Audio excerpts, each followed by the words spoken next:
Help! He keeps following me. Those words changed everything. Not because they were loud, but because they were whispered. And when a woman whispers for help, it means she's already screamed in silence too long. I'm old now. I've seen justice serve hot and cold, loud and quiet. But the kind that matters most? That's the kind nobody sees coming. The kind that doesn't need a courtroom or a badge. Just a man who remembers what love really costs.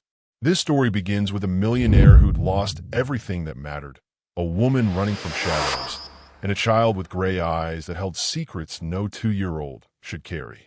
It was a Thursday morning when Soren Vale walked into Eleni's cafe by the river. Same table, same black coffee, same haunted look he'd worn for 2 years straight. The media used to call him a genius, 34 years old, tech empire, face on magazine covers. But money doesn't keep you warm when you've lost the one person who saw past it all. Hi viewers, kindly tell us where you're watching from and what time it is. Warm welcome to the family. Enjoy the story. The cafe sat tucked along the water's edge, brick walls covered in ivy, wooden floors that creaked like old bones. Time moved differently there. Slower, kinda, maiba, or crueler, depending on what memories you brought with you. Soren brought plenty. This place used to mean something. Used to be where he'd meet Arya Linwood every Sunday morning before the world woke up. Back when her laughter could pull him out of his own head. Back when her paint-stained fingers would wrap around his and make him believe there was more to life than profit margins and board meetings. But that was before pride got in the way. Before words were said that couldn't be unsaid.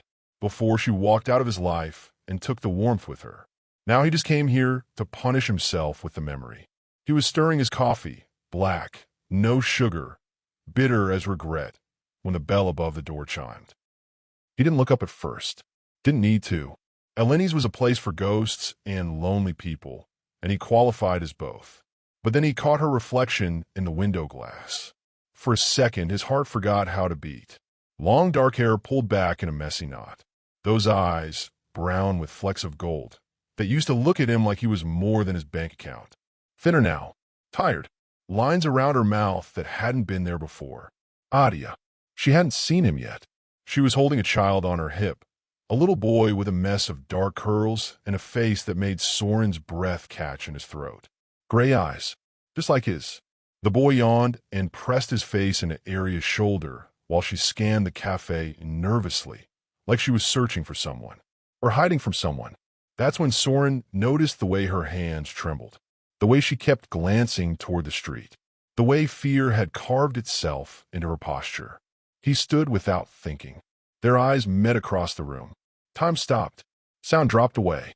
The whole world narrowed down to the woman he'd loved and lost, standing 10 feet away with a child who had his eyes. She went pale. Her lips parted, but no sound came out. He crossed the distance between them slowly, carefully, like approaching something fragile. Adia. Her name felt foreign on his tongue after 2 years of silence. Soren. Her voice cracked. The boy on her hip stirred, looking up at the stranger with curious gray eyes that punched Soren straight in the chest. I didn't know you were back in the city, he said, trying to keep his voice steady even though his pulse was hammering. She shifted her weight, holding the child tighter. I wasn't planning to stay. Something in her tone made his skin prickle. Not just surprise, not just awkwardness. Fear. Are you okay? The question came out sharper than he meant it to. She opened her mouth to answer, but her gaze flickered to the window. Her whole body went rigid. Soren followed her line of sight. Across the street, partially hidden by a parked van, stood a man in a dark jacket, hands in his pockets, face shadowed by a baseball cap. Watching, just watching. Evil rarely shouts, you see. It observes first. When Soren looked back at Arya, her eyes were wet. She leaned in close, so close he could smell the lavender soap she'd always used, and her lips brushed his ear as she whispered words that would change everything. Help! He keeps following me. The boy between them whimpered softly, sensing his mother's fear. And Soren Vale, the man who'd built an empire on cold logic and calculated risks, felt something primal wake up inside him, something that had been sleeping since the day she left. He glanced back toward the window. The man was still there, still watching. What would you do if someone from your past showed up asking for help? Especially when you realize they've been keeping a life-changing secret from you. Love doesn't always end with a fight. Sometimes it ends with silence, the kind that fills a room until neither person can breathe. That's how it happened with Soren and Arya. 3 years ago, before the stalker, before the child, before fear became her shadow. Back when the only thing they had to lose was each other. And they lost it anyway. Soren met Arya at a gallery opening he'd been dragged to by his publicist. He was 31, already a millionaire, already exhausted by people who only saw dollar signs when they looked at him. She was standing in front of a painting she'd created, a storm over an empty field. And when someone asked what it meant, she just shrugged. It means whatever you need it to mean, she'd said. He'd fallen for her right then, for the way she refused to explain herself, for the way she didn't know who he was and didn't care when she found out. Their relationship grew in coffee shops and art studios, in late-night conversations that made the city feel smaller and the world feel possible. She painted. He built empires. She grounded him. He gave her stability. But stability wasn't what broke them. It was the morning she told him she needed more time, more presence, more of him, not his money. And instead of listening, he'd gotten defensive. Told her she knew what his life was like when they started. Told her success required sacrifice. "I'm not asking you to sacrifice your success," she'd said quietly, standing in his penthouse with morning light cutting across her face. "I'm asking you to remember I exist outside of your schedule." He didn't respond, just stood there, jaw tight, pride burning in his chest. She'd left that afternoon, took her paintings, her clothes, her lavender soap, left behind a note that said, "I can't compete with your ambition. I won't." He told himself he was fine, threw himself into work, made another million, then another, built his empire higher while the foundation of his life crumbled. What he didn't know, what he couldn't have known, was that Arya discovered she was pregnant 2 weeks after leaving him. She'd stood in her tiny new apartment, staring at the test, hands shaking. Part of her wanted to call him. Part of her wanted to run back and tell him everything. But the bigger part, the part that remembered how he'd chosen board meetings over breakfast, conference calls over conversation, that part whispered a terrible truth. He won't want this. He won't want to be slowed down. So she made a choice born from hurt and fear and the belief that she was protecting both of them from resentment.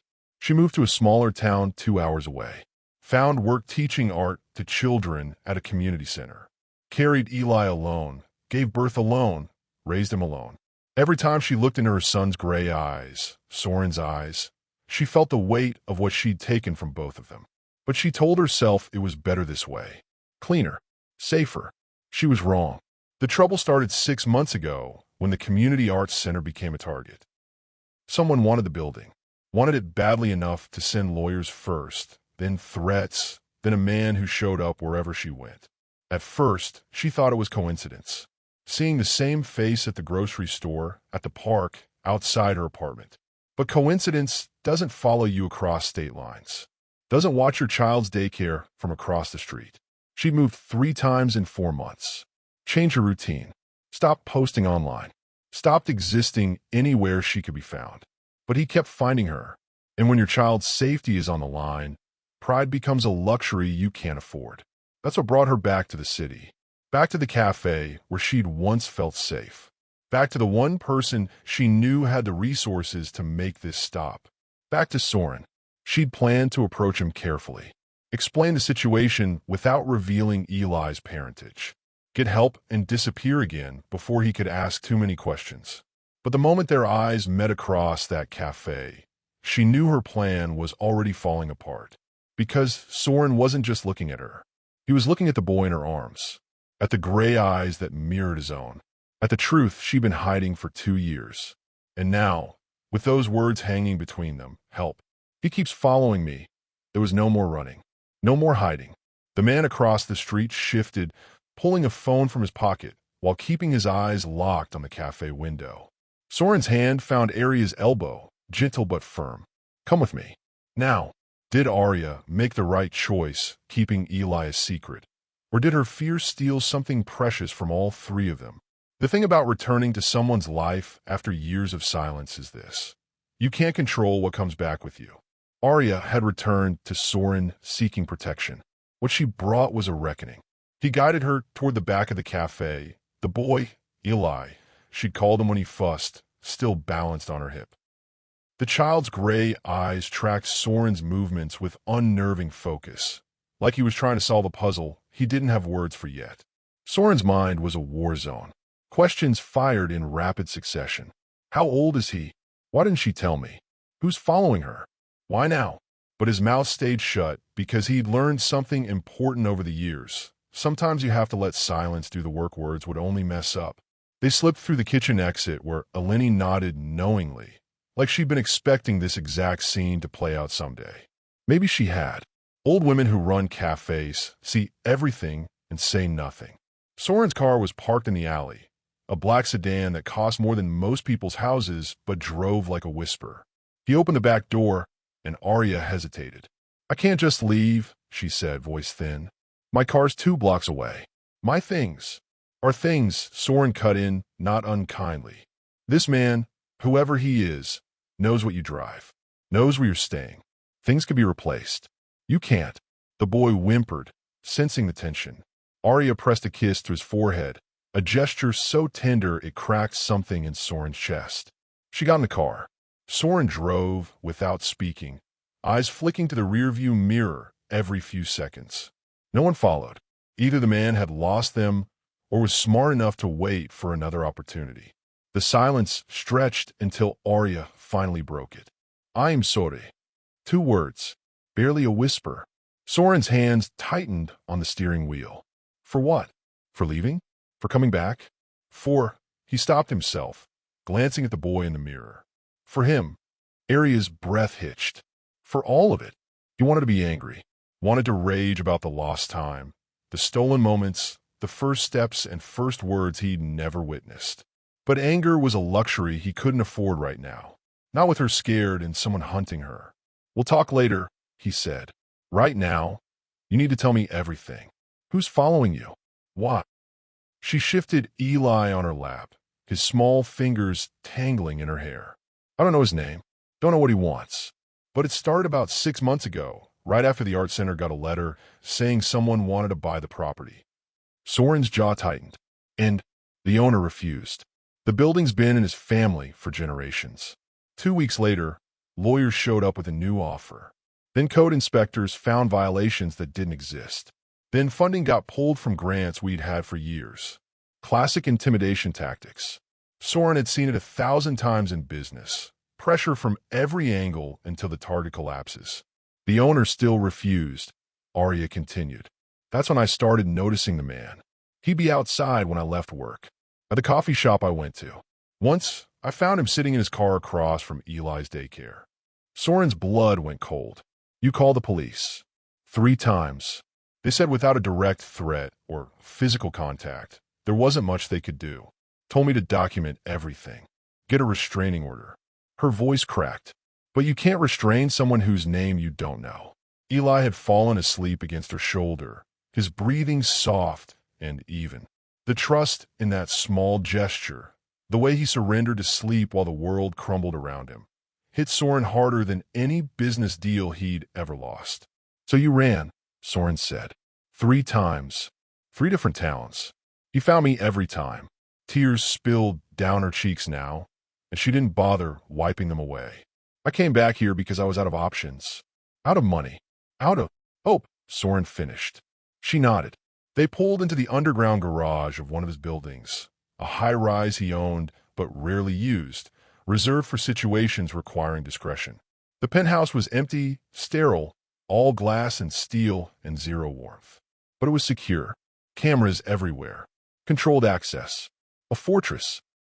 He carried Eli inside while Arya followed, her steps hesitant like she wasn't sure she belonged in this world anymore. Maybe she never had.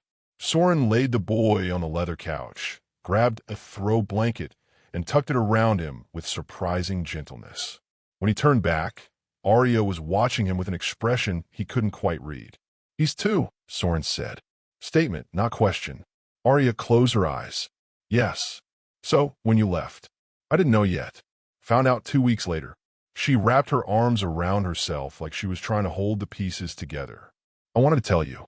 Every day, for 2 years, I wanted to tell you. But you didn't, because I thought, her voice broke. I thought you'd see him as a burden. Another responsibility pulling you away from what you'd worked so hard to build. I couldn't stand the idea of you resenting him. Resenting me more than you already did. Soren crossed to the window, staring out at the city lights blurring below. Pride had cost him 2 years with his son. Her fear had cost her 2 years of partnership. They'd both been so busy protecting themselves that they destroyed something neither of them could get back. But they could start now. He turned to face her. You don't have to run anymore. She looked at him like she wanted to believe it, but couldn't afford to. I mean it, Arya.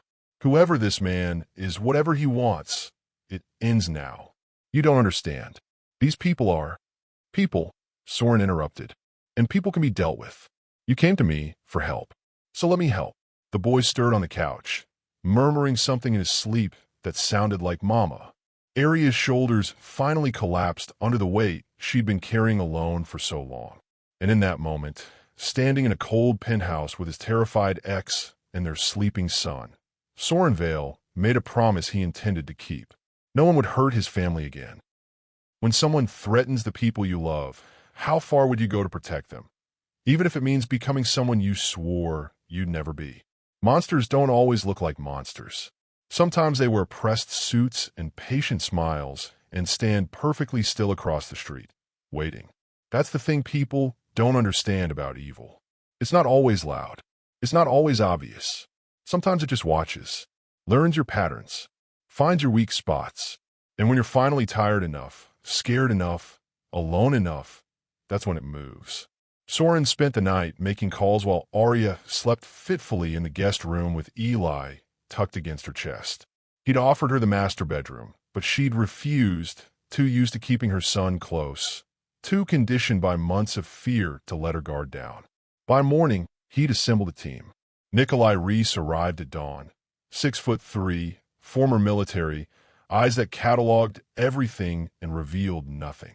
He'd been Soren's head of security for 5 years, the kind of man who prevented problems before they became headlines. Tell me everything, Nikolai said, settling into a chair with a tablet balanced on his knee.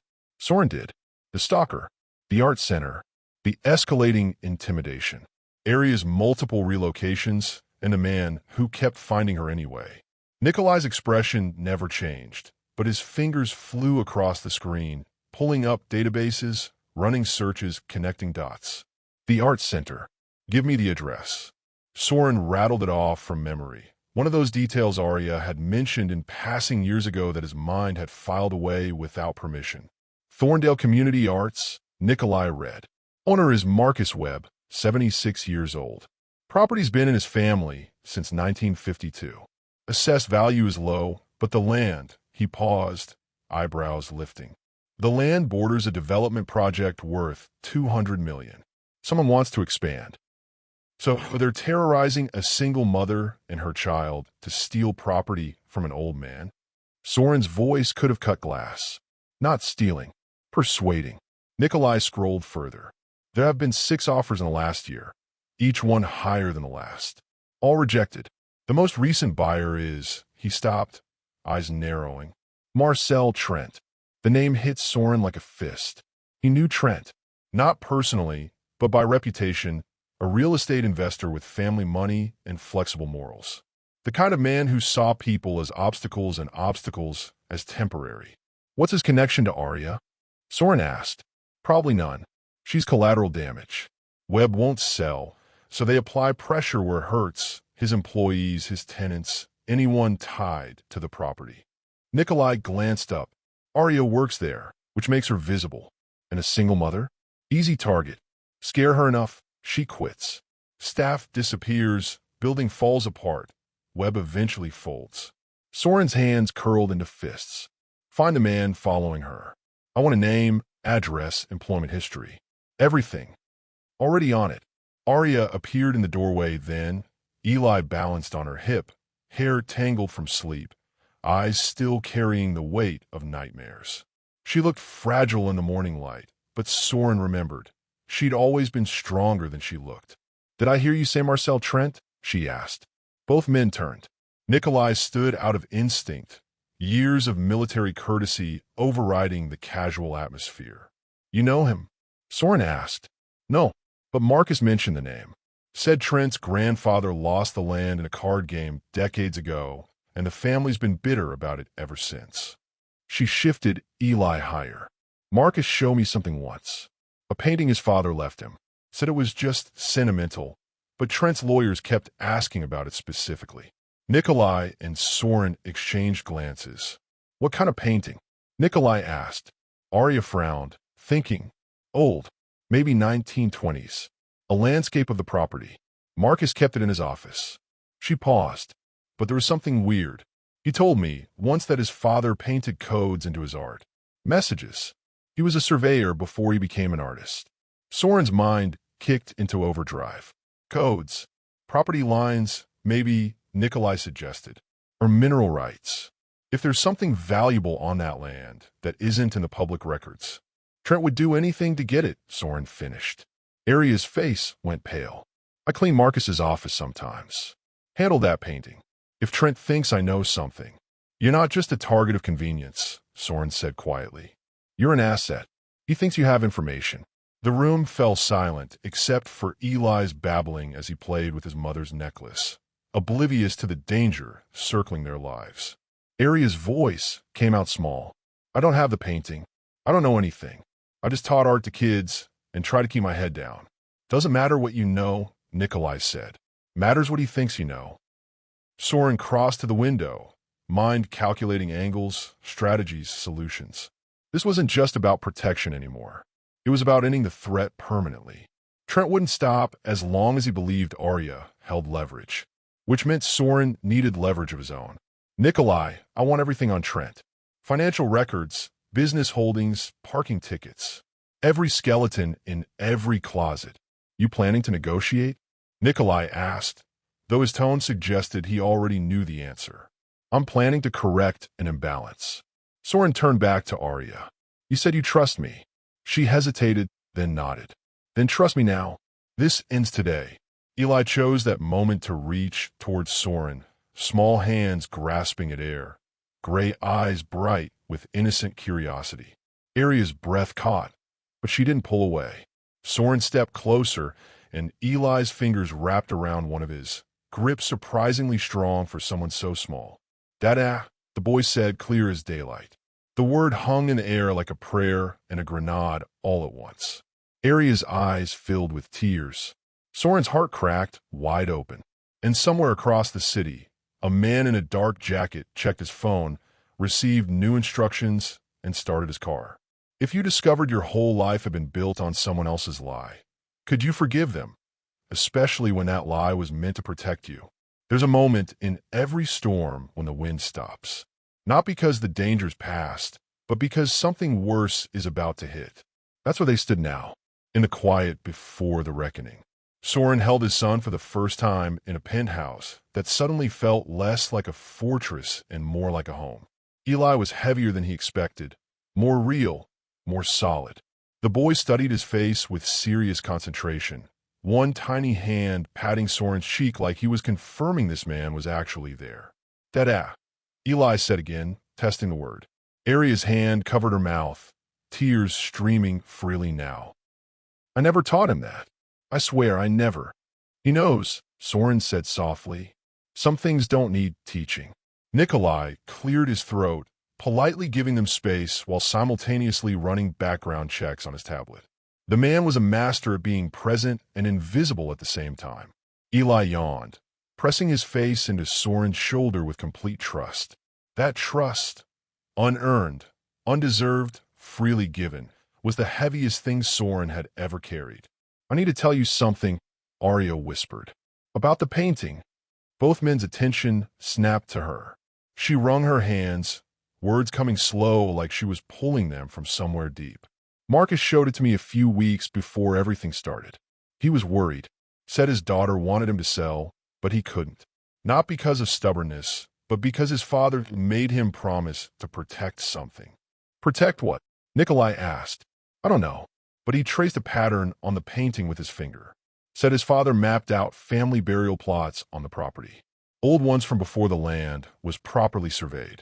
If someone tried to develop without relocating them properly. Legal nightmare, Nikolai finished. Indigenous burial sites, historical preservation laws. Could tie up development for years. Soren's mind raced. So Trent needs that painting to know where to avoid, or where to quietly cover up. Adia nodded. Marcus was going to donate it to the Historical Society. Make it public record so no one could hide anything. That's when the threats started. Where's the painting now? Soren asked. I don't know. Marcus said he moved it somewhere safe. Her voice dropped. That was 3 days before I ran the first time. I haven't been able to reach him since.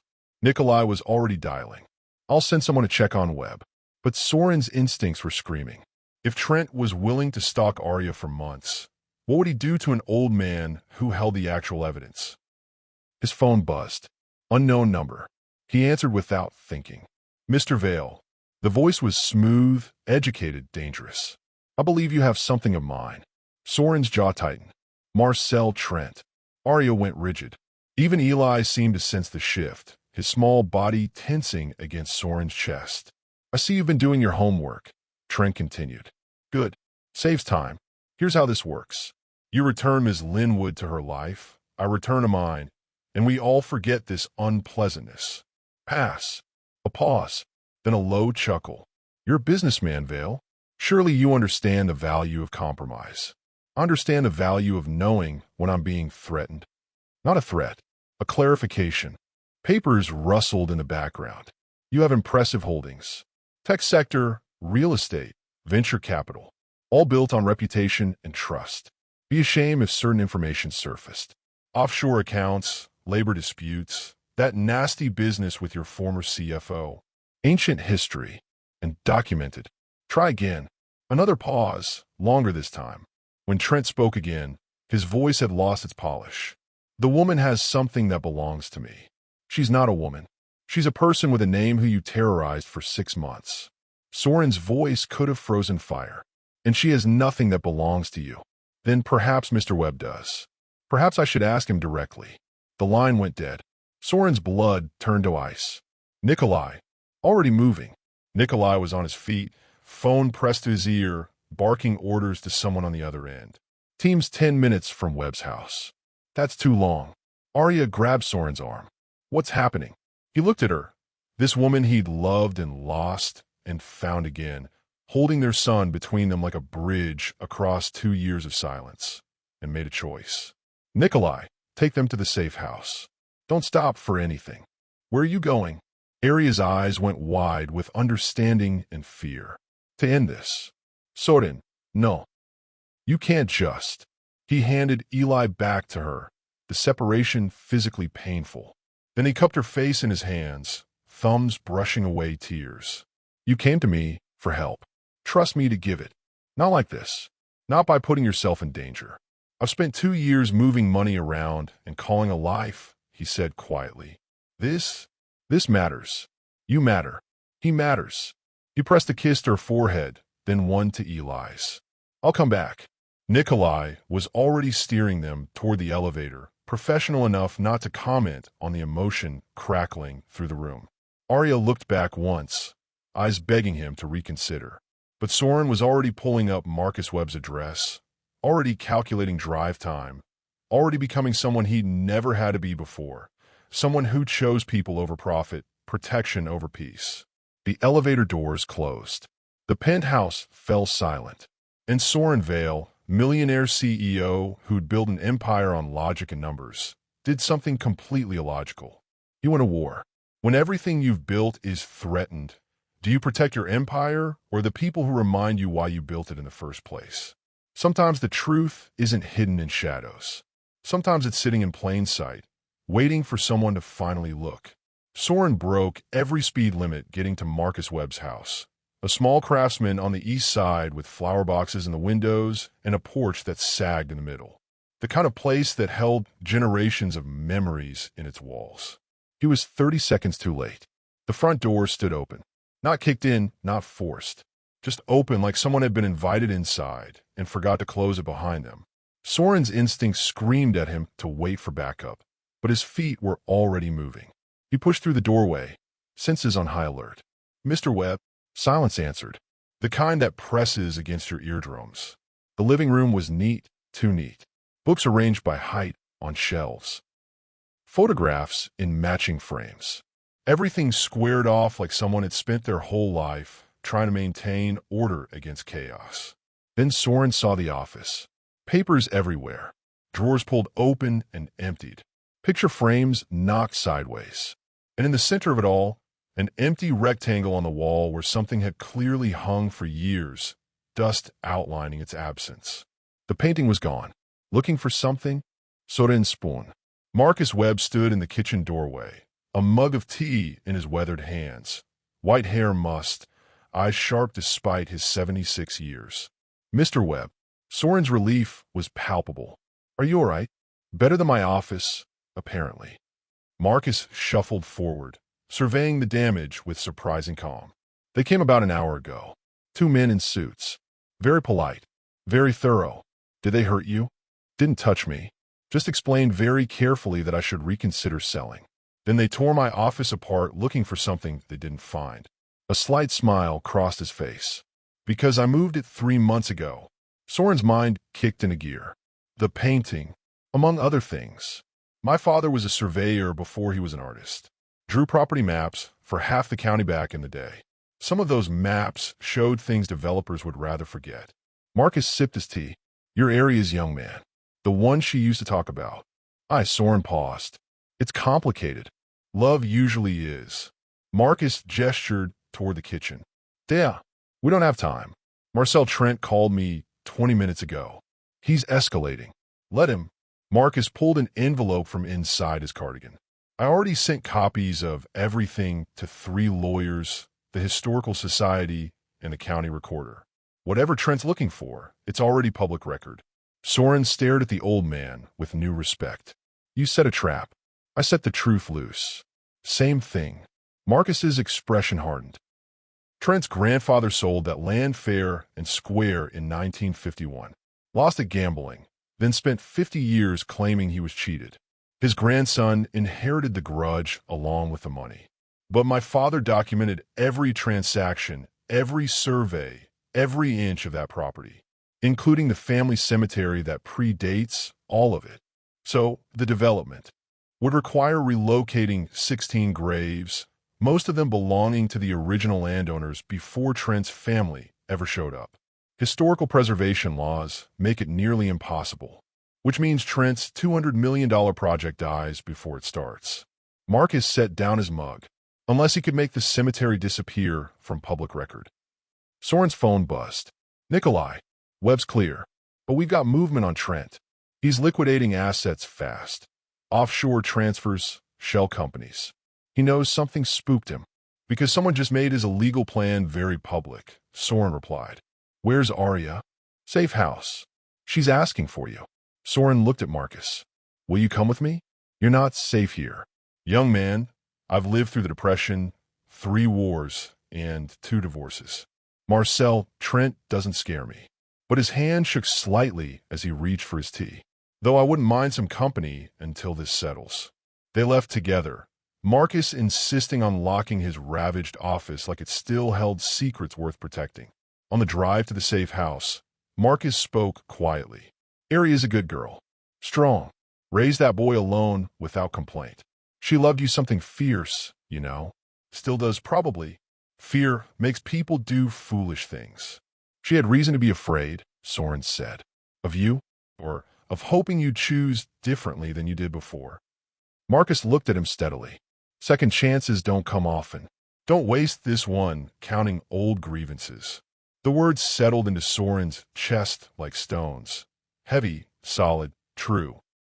They arrived at the safe house just as dusk painted the sky purple. Nikolai had chosen well, a gated property with security cameras and clear sight lines, the kind of place where threats could be seen coming from a mile away. Arya met them at the door, Eli balanced on her hip, eyes wide with relief and residual fear. "Marcus!" She threw one arm around the old man, who patted her back with grandfatherly affection. I'm Fina, Dia. Takes more than hired thugs to rattle these old bones. Eli reached towards Soren again, and this time Arya didn't hesitate. She passed their son over like it was the most natural thing in the world. Dada, Eli said, patting Soren's face. And in that moment, with his child in his arms and the woman he'd never stopped loving standing close enough to touch, Soren understood something fundamental. Empire was just a word, but family? Family was everything. Nikolai appeared in the doorway, tablet in hand, expression grim. We've got a problem. When the truth finally comes to light, will it be enough to stop someone who's spent a lifetime believing their own lies? The problem with cornering a desperate man is simple. He stops playing by rules he never believed in anyway. Nikolai's tablet showed security footage from 3 different angles. Marcel Trent entering a building downtown. Not his office, not his home, the building that housed Soren's corporate headquarters. When Soren asked, his voice ice, 17 minutes ago, walked right past security with a visitor badge. Someone on the inside authorized it. Arya's hand found Soren's arm. What does he want? Leverage, Soren said grimly. He can't get the painting, can't stop the public records, so now he's coming after me directly. Marcus settled into a chair with Eli climbing onto his lap, the old man's steady presence a buffer against the boy's confusion. What kind of leverage? Nikolai pulled up another screen. Financial records, personnel files, anything that could damage Vale Industries. Trent's desperate enough to try industrial espionage. That's a federal crime, Arya whispered. So is stalking. So is intimidation. So is trespassing on Webb's property. Soren handed Eli back to Marcus gently. Men like Trent don't stop because something's illegal. They stop when the cost becomes too high. He looked at Nikolai. Give me a meeting. Tonight. Somewhere public. Soren, no. Arya started. Somewhere very public, Soren continued. With witnesses. Cameras. No room for accidents or misunderstandings. Nikolai's eyes gleamed with understanding. The cafe. The cafe, Soren confirmed. Arya grabbed his hand. You can't just confront him. He's dangerous. So am I. Soren turned to face her fully. When I was building my company, I learned something. Power isn't about who shouts loudest. It's about who's willing to stand their ground when everyone else backs down. This isn't a business deal. No, it's more important. He cupped her face. You asked me for help. Trust me to give him my way. Her eyes searched his, fear and faith warring behind them. Finally, she nodded. 2 hours later, Soren sat at his usual table in a Lenny's cafe as evening customers filtered in. Nikolai had positioned people at strategic points, security disguised as patrons, legal representation nursing coffee in the corner, even a journalist Soren trusted sitting with a laptop near the window. Everything documented, everything witnessed. Marcel Trent arrived exactly on time, flanked by 2 men in expensive suits that couldn't hide their security training. He was older than Soren expected, mid-50s, silver hair, eyes that calculated value in everything they saw. He slid into the seat across from Soren without invitation. Mr. Vale, good of you to agree to meet. Didn't agree. Demanded. Soren's tone could have cut diamonds. You've terrorized a woman and her child for 6 months. Vandalized an old man's home. Attempted to steal confidential records from my company. We're past negotiation. Trent smiled, but it didn't reach his eyes. Strong words. Do you have proof? Security footage. Financial trails. Witness statements. 3 lawyers and a federal investigator on speed dial. Soren leaned forward. But here's what you don't understand. I don't need to prove anything in court. No. Because while you're focused on stealing property and manipulating records, I was busy purchasing, controlling shares in 4 companies you're heavily invested in. As of this morning, I own enough of your empire to dismantle it from the inside. Trent's smile faltered. Soren continued, voice soft but lethal. Your development project? Dead. I've already filed injunctions citing the historical cemetery. Your shell companies? Under audit. Your business partners? Receiving very detailed information about your methods. You can't. I already did. Soren pulled out a folder, slid it across the table. That's a comprehensive breakdown of every illegal shortcut, every bribe, every intimidation tactic you've employed in the last decade. All documented, all verified. Trent's hand shook as he opened the folder. His face went white. I don't threaten, Soren said quietly. I correct imbalances. You created chaos in innocent people's lives. I'm simply restoring order. What do you want? Trent's voice had lost all its polish. Leave. Tonight. Liquidate your local holdings, drop all claims on Webb's property, and disappear from this city. Do that, and this information stays private. And if I don't, Soren's smile was colder than winter. Then I release it all, to the press, to law enforcement, to every business partner you've ever had. Your reputation dies, your projects collapse, and you spend the next decade in litigation. He paused. Your choice. But choose fast. This offer expires when I leave this table. The cafe had gone quiet. Even the espresso machine seemed to hold its breath. Trent stared at the folder, then at Soren, then back at the documents that detailed his own corruption. His jaw worked like he was chewing glass. You self-righteous. Careful, Nikolai said from behind him, appearing like a shadow. Defamation is also actionable. Trent stood abruptly, nearly knocking his chair over.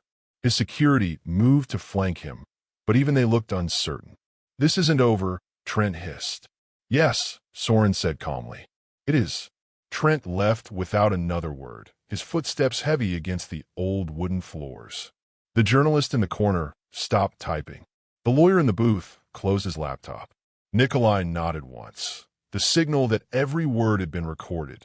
Eleni appeared with fresh coffee, her lined face creased with approval. That's how you do it. Quiet justice.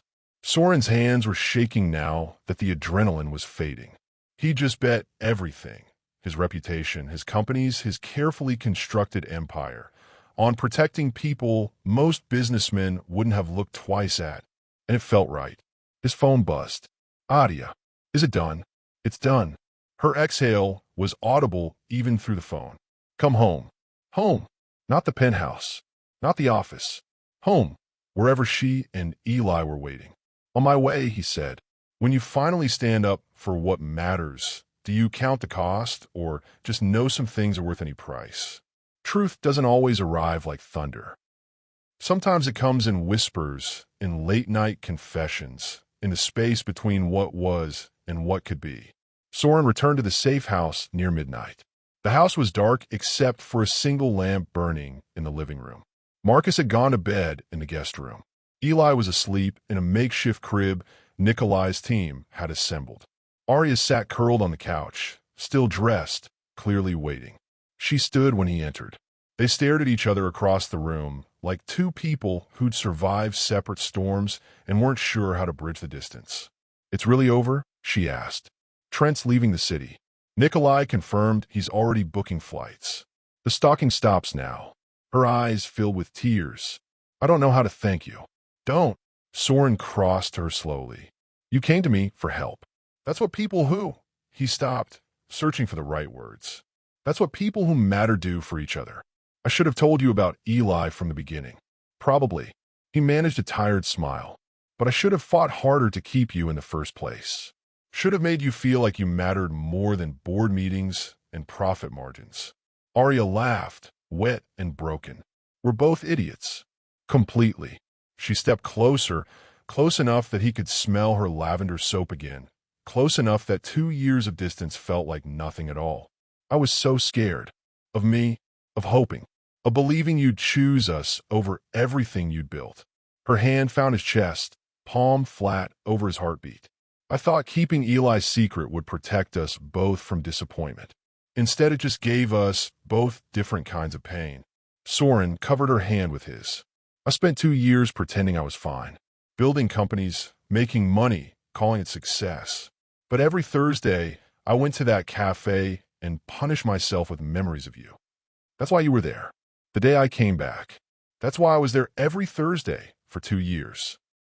Arya broke then, tears spilling freely, shoulders shaking with 2 years of fear and exhaustion and relief finally released. Soren pulled her against him, and she came willingly, collapsing into his chest like she'd been holding herself together by sheer will and could finally let go. They stood like that for a long time. No words, just breathing together, hearts syncing up like they'd never forgotten the rhythm. "I saw your face when Eli called you Dada," Arya whispered against his shirt. "You looked terrified." "I was. Still am." Soren's voice was rough. "I missed 2 years. First words, first steps, everything. We can't get that back." "No, but we can start now." He pulled back enough to see her face. "If you'll let me. If you trust me enough to try. I trusted you enough to come back when I had nowhere else to go. That's not the same as trusting me with your heart." Arya's laugh was soft, sad. "Soren, you never stopped having my heart. That was the problem. I left, and you still had it. Couldn't take it back, even when I wanted to." His thumb traced her cheekbone. "Why didn't you tell me?" "Because I thought." She closed her eyes. "I thought you'd see him as a burden. Another thing tying you down when you were trying to fly. I couldn't handle being the thing you resented. Couldn't handle him being the mistake you tolerated. He's not a mistake. I know that now.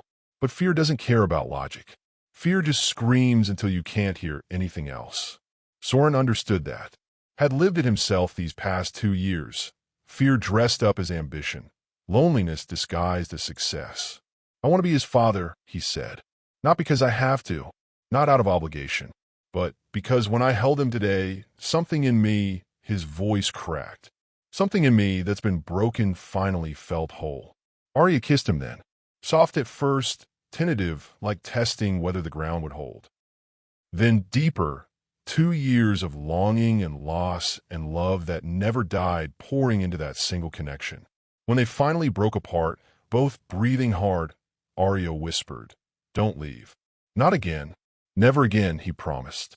They fell asleep on the couch together, tangled up in each other like teenagers, fully clothed, nothing resolved, but everything changed. When Eli woke, crying at 3 in the morning, they both got up, learned together how to change a diaper, how to warm a bottle, how to be parents as a team instead of Arya doing it alone. Dawn found them in the kitchen, exhausted and coffee drunk, watching Eli smash Cheerios on his high chair tray with focused determination. "He has your stubbornness," Soren observed. "He has your inability to sit still," Arya countered. Eli looked up, grinned, and threw a Cheerio at Soren's face. They both laughed, real laughter, the kind that shakes out old ghosts and makes room for new memories. Marcus appeared in the doorway, taking in the scene with knowing eyes. "Looks like you two figured some things out." "Working on it," Soren said. "Good. Life's too short for pride." Marcus poured himself coffee. "Speaking of which, I need to get back to my house. Got repairs to make and a cafe full of students wondering where their teacher disappeared to." Arya straightened. "The Arts Center. Is it safe?" "Trent's claims are dead in the water. Historical Society's already planning to turn the cemetery into a protected site. Your job's waiting whenever you're ready." She looked at Soren, question in her eyes. "Stay here," he said. "In the city. Let me." He paused, choosing words carefully. "Let me try. Let's try. No pressure, no expectations. Just honest effort. I don't need your money. I know. But maybe you need my presence. And maybe I need yours." His hand found hers across the table. "We don't have to figure everything out today. Just today." Eli banged his tray, demanding attention. Soren picked him up, held him close, felt the weight and reality of this small person who existed because love had once been enough. It could be enough again. Is love really about grand gestures, or is it built in the quiet moments? The 3 a.m. bottles, the smashed Cheerios, the choosing to stay when leaving would be easier? Some questions don't need asking. They hang in the air like smoke, shaping themselves into truth without words. 3 weeks passed. Trent left the city and didn't look back. Marcus returned to his art center with Arya, teaching beside him again. Eli started sleeping through the night, mostly, and Soren learned what it meant to build something that couldn't be measured in profit margins.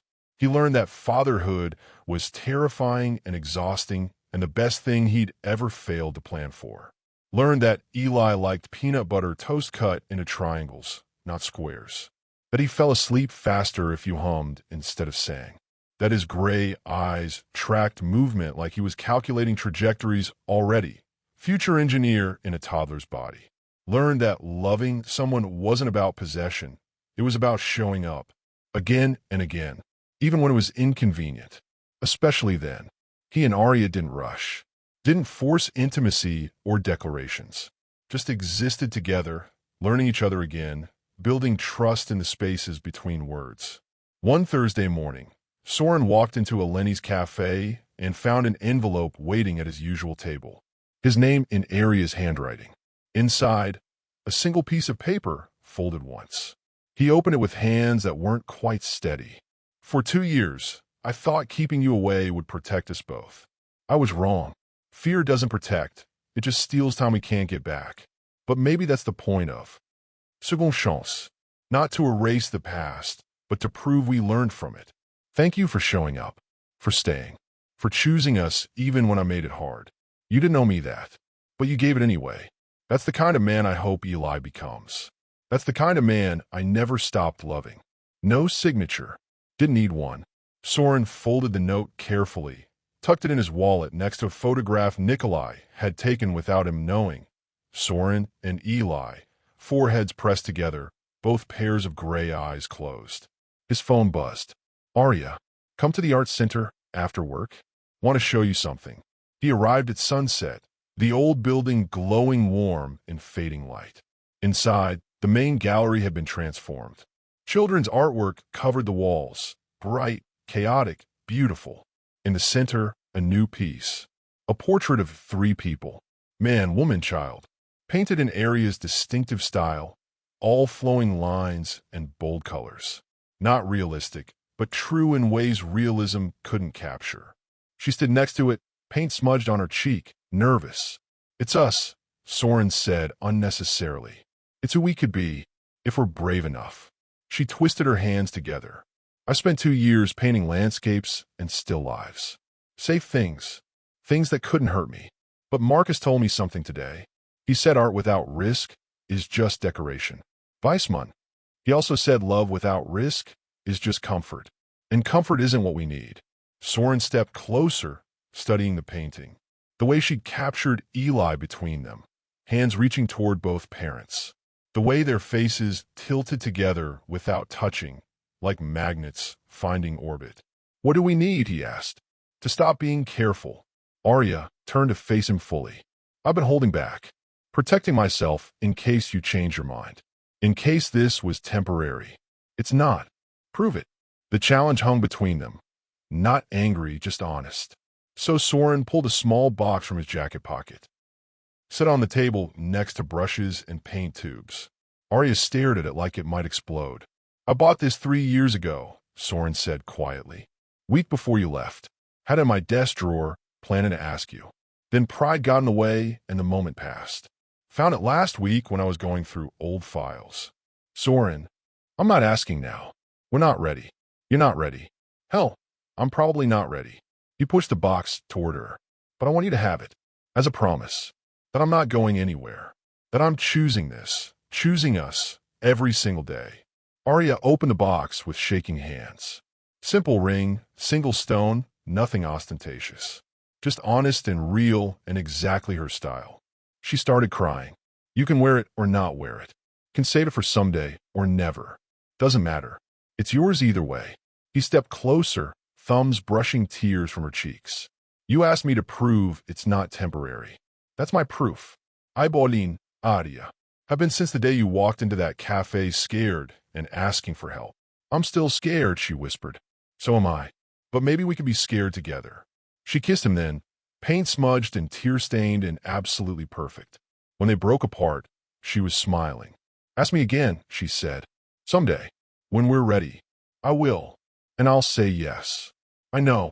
They stood in the gallery, surrounded by children's dreams painted in bright colors, holding each other like people who'd survived separate storms and finally found shelter.